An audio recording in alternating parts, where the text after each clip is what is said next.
you get a distraction finish, and you get a distraction finish, and everybody just keeps running in because nothing fucking matters anymore. This company's going to be dead in about 7 months. I'm John Retlin with the retro review of WCW Nitro from August 14, 2000. The fallout from New Blood Rising, and I'm just going to get right on into it. This was a Russo-rific bullshit central show. I mean, fucking hell, Russo did not care one goddamn bit about wrestling. This show is fucking bad. Despite any of the talent's efforts, I mean, any effort at all from anybody that had a goddamn clue of what they were doing, it was just fucking shit.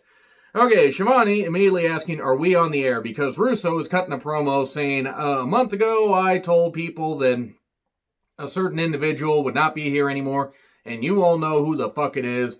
Well, I mean, he didn't exactly say that, but he swore and they beeped it. It was about Hogan, but he didn't mention Hogan by name. Also, Tank Abbott is there. And Russo kept running down the fans, running down everybody and saying he will deal with Goldberg. So Tank is going to deal with Goldberg. That's pretty much it right there. I kind of condensed all this freaking, bullshit because he sounds like a whiny little child while Mark Madden, the whiny little child on commentary, talks. And it's like, yeah, oh, he's doing this. He seriously sounded like a petulant child that just liked to have all his toys in his toy box. Which one am I talking about? Well, I'll let you decide. This was just bad because the Tank Abbott Goldberg feud that nobody wanted a little bit earlier in the summer is now continuing. We then get back from break, and then we see what happened during the commercial break where Goldberg and Tank Abbott brawled, and every time Russo got anywhere near Goldberg, Goldberg tried to chase him, and Russo, like the little ballless bitch that he is, kept running away. Vince Russo being allowed in professional wrestling in any capacity at any point, especially on camera, is one of the worst things to ever happen to wrestling. One of the worst goddamn things to ever happen. So then, this was a fucking shit dumpster fire opening. And then we have another promo, because why have wrestling on a 2-hour wrestling program? Shane Douglas says he's not done with Kidman. Oh good, this feud's continuing. Yay! It's exactly what I fucking wanted.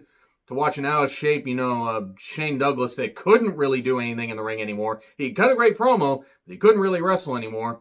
And there's Torrie Wilson in a cowboy hat and whatever.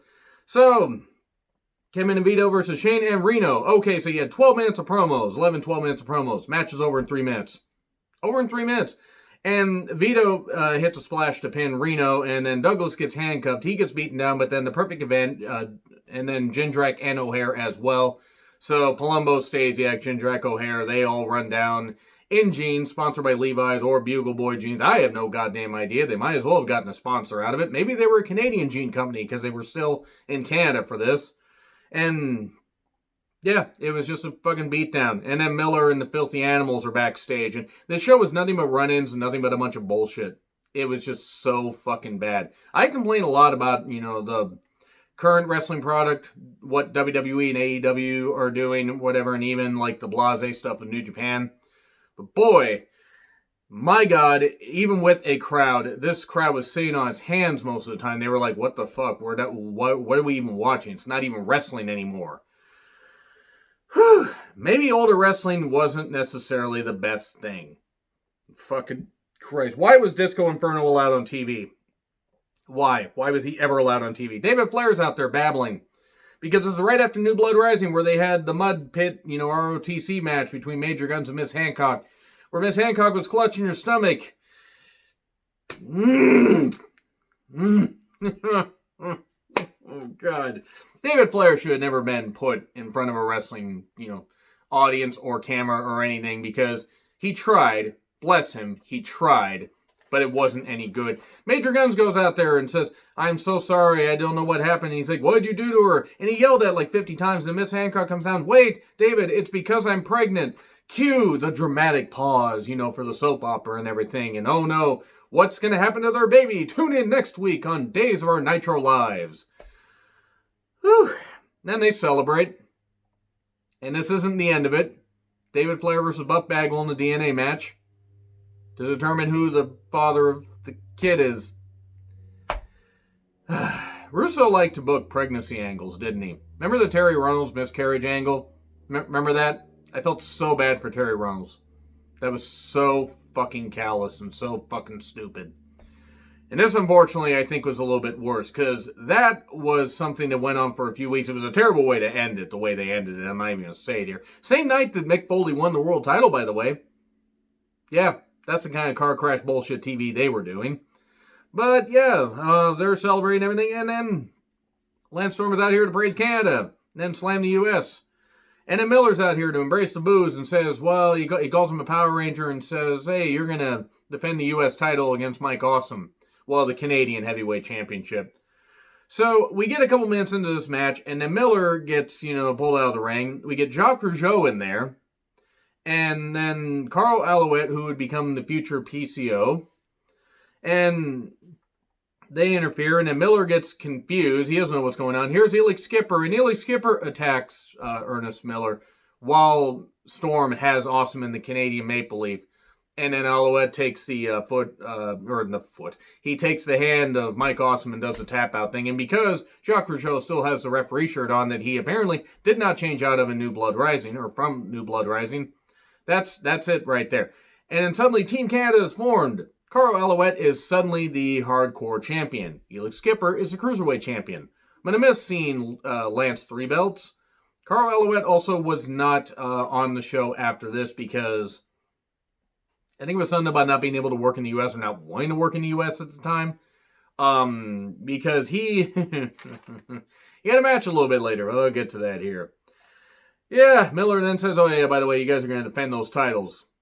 Lance Storm might as well be the commissioner of the show. To be honest, he'd be better than Miller as a commissioner. Booker T versus Jeff Jarrett for the world title because, it's Jarrett's last shot. And why not just fuck over everybody that bought New Blood Rising for Jarrett versus Booker T, which was the day before, by the way. The same shit. Guitar to the ref. Second ref, Charles Robinson. And then Booker, his knees hurt. Oh no. Goldberg then attacks Jeff Jarrett for a DQ. No, so much for the lax DQ rule. And then Steiner talks about Nash and Goldberg, and this isn't the last time that we're going to see anything involving them. Carl Alouette versus Norman Smiley. Norman Smiley does not want anything to do with the Hardcore Championship, but Charles Robinson pulls him off the table.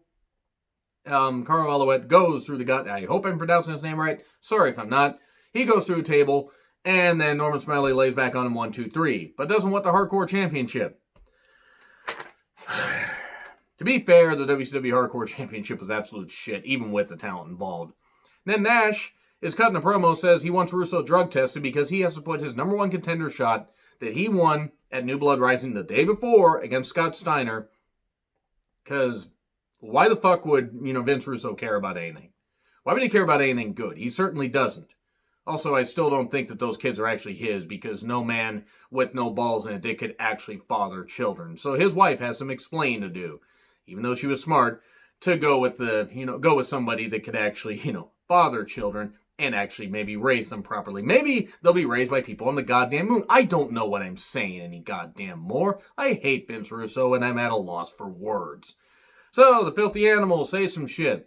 Conan, who is a good talker, Conan was starting to annoy the piss out of me at this point. Chronic then calls out the Harris brothers on commentary. Then we have Vampiro and Muta versus Ray and Hoovy in a WCW Tag Team Championship match. Chronic and the Harris brothers instantly start brawling while commentary has to act all confused and everything. Then Conan joins commentary. Tigress didn't, thank fucking Christ. And then here's Sting, because he runs down and attacks both the brothers in paint. And then Disco puts Ray on Muta, 1, 2, 3, new tag champs. Not that the Tag Team Championships mattered at that point. Yeah. Muta and Vampiro won the championships for a day. A fucking day. The Great Muta, one of the greatest one of the greatest champions ever in wrestling, especially in Japan, held the WCW Tag Team Championships in 2004, one fucking day. And then we get Skipper versus Kiwi and some statue. I assume his wife. I have no idea. It looked like if a strong breeze came along, it'd blow her away. Angry Kiwi. Whatever, the angry Kiwi. And then Skipper had some, I guess, Grey Cup, Grey Cup like ring. And, Grey Cup, the Canadian Football League. And he hit Kiwi with it and got the victory. And then Kiwi attacks the ref. And then we get Sting here versus a demon, I think. Or is versus Vampiro and Muta. Maybe it was against all three of them. I'm not really sure. Because this match was maybe 90 seconds. Muta taps out. The Demon had attacked Vampiro, and it seems like, oh no, the Demon and Sting are together. The Stingmen, if you will. More brawling. Hooray! We're off the rails. We were off the rails before this.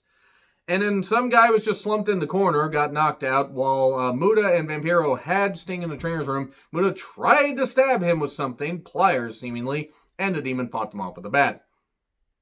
Nash with the promo, has a cardboard cutout of Scott Hall, interviews him. This was going absolutely nowhere. It was bad stand-up. It was terrible. And then here's Booker. We're going to have a match, and oh no, wait, Scott Steiner attacks him and Nash. And then Goldberg lays out Madeja, with a jackhammer through the table. You know what? Just fuck it.